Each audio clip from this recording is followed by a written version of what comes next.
Nigeria is grappling with the exodus of skilled workers, mostly in its health and tech sectors, especially to the UK, Canada, and United States. Recently, the UK's quest for teachers from selected African countries, including Nigeria, which is home to the highest number of out-of-school children in the world. Joining me to discuss the expected implications for the education sector of the country is Gideon Olarinwaju, Chief Executive of Aid for Rural Education Access Initiative, Area I. Good to have you on the program, Gideon. Thank you very much, Will. It's so humbling to be here.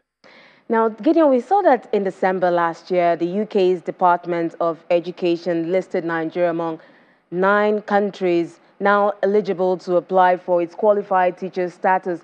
Now, this was not a practice before, from what we've seen, but why is it now? Why now? Oh, thank you very much, Will. I would say historically, the UK has benefited strongly from the influence of migration on politics, economics, culture, and so on.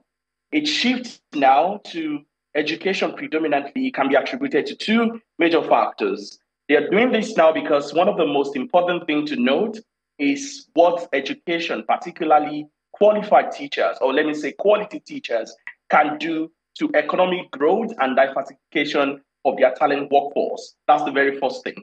The second thing would be the increasing technological and industrial revolution that is happening across the world. If you want your country to be a leading figure in the technological space or in the advancement of innovations across the world, you have to prioritize education and most importantly, focus on your teachers. And there is no better time for the UK to further ramp up its migration policy, which it has continued to do over time, attracting the brilliant and the best of talent from across the world, and now focusing on education and focusing on attracting the best teachers from across the world. For me, as a country that is very smart, the UK has chosen a very good time for them to say, if you know you are a quality teacher, our doors are open, come and help us to grow our economy and improve on our technological revolution in the country. Yeah, so this is good news for the UK, as you mentioned, but can Nigeria's economy withstand the brain drain about to happen in that education sector, which is currently struggling, as you say? You talked of quality teachers. Nigeria is currently struggling with insufficient skilled and competent teachers. Can Nigeria's economy withstand this? Will, the straightforward answer to that is no. The Nigerian economy cannot withstand the consequential impact of this potential migration of our teachers to the United Kingdom. But I will add on to that to say there are pros and cons to this reality. And I will start with the pro, right? The pro, the first one will be the improved professionalization of teaching as a job. Historically in Nigeria, there is a lot of stigma that comes to you being referred to or you accepting your status as a teacher. But with this new reality that the UK is saying, you know, if you are a Nigerian teacher or you're a teacher qualified in Nigeria, our doors are open. There is a high tendency that teaching as a profession becomes more recognized and attention is being paid to that profession.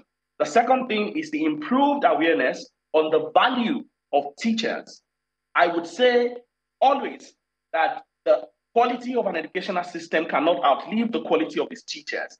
And Nigeria has demonstrated over time that we play second fiddle or we use levity hands to handle the cases of our teachers. But with this reality, we've been exposed to how some countries prioritize the needs of their teachers. And because of that, I am hoping that the government will respond with better policies that would improve not only the motivation as well as the agency of our teachers on the local scene.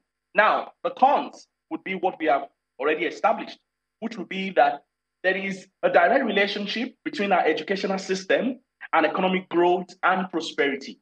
When the educational system is further weakened by the presence of limited number of teachers as well as presence of unqualified or unmotivated teachers, it will translate to the quality of learning outcomes, and that will invariably inform the quality of our employment workforce. So if there is anything that we need to do right now will be to support not only continuous recruitment and deployment of quality teachers, but also to improve continuous and ongoing professional development for our teachers. The government needs to provide an enabling working environment to ensure that our teachers can believe and understand that they can grow, thrive, and practice their profession here in Nigeria in a better working environment and with good working conditions, because the government is going to prioritize their well-being and their welfare. So you're talking about welfare, improved awareness and value of teachers. You think the government is not doing enough? You mentioned that the government should do more, but what more can the government do? We do know that they need to do more, but what would you propose the government do to avoid a huge collapse of the system, the education system in the country? Awesome. It is not guessing when we say teachers are not being prioritized in Nigeria. I mean, the very last lingering ASU strike is evident and testamentary to that statement. It is sardonic that the level of support that teachers receive in Nigeria is meager as compared to what their counterparts receive in other countries like Liberia, Ethiopia, and Sierra Leone. The very first thing would be compensation packages. Beyond attractive salary ranges that teachers are deserving of, it is important that teachers are also provided with opportunities for personal and professional development. If you ask a primary or secondary school teacher in a public school in Nigeria today that when was the last time you had access to in-service professional development training, either local or international, many of them will respond that it's been a while. Let's go back to the COVID-19 pandemic and try and reevaluate the kind of support that teachers as primary responders within the educational system received. It was very, very limited. And that's another attention that needs to be placed to how do we support teachers during humanitarian emergency. If you understudy how teachers are being supported even beyond their retirement, you will know that there is more that the government needs to do for teachers before they get into the profession, during their time serving as teachers, and post-service after their retirement.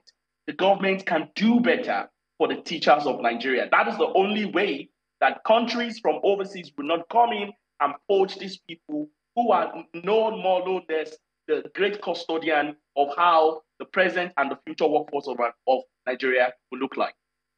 Thanks so much, Gideon Olarinwaju. We do hope the government in this new year prioritizes education so we don't lose our quality teachers. Thanks so much, Olarinwaju.